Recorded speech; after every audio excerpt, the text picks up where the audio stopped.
Malacca அலூர்காஜாவில் உள்ள ஒரு மேல்நிலைப் பள்ளியில் நடந்த சமீபத்திய பாலியல் பலாத்கார வழக்கில் குற்றம் சாட்டப்பட்டவர்கள் அவர்களின் வயது ஒரு தடையாக இருக்காது என்றும் சட்ட ரீதியான விளைவுகளை எதிர்கொள்வார்கள் என்றும் அரசாங்கம் உறுதியாக தெரிவித்துள்ளது.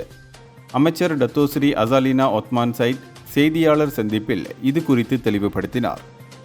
குற்றவாளிகள் 18 வயதுக்குட்பட்டவர்களாக இருந்தாலும் அவர்கள் குற்றவியல் சட்டத்தின் கீழ் தண்டனையில் இருந்து விலக்கு பெற முடியாது என்று அவர் திட்டவட்டமாக கூறினார்.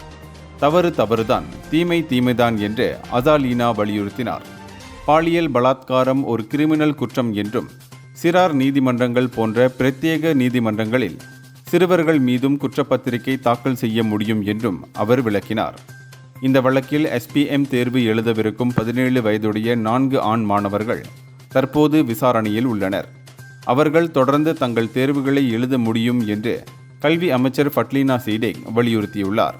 அதே சமயம் அவர்கள் குற்றவாளிகள் என்று நிரூபிக்கப்பட்டால் நீதியை விட்டு தப்ப முடியாது என்றும் அவர் தெளிவுபடுத்தினார்.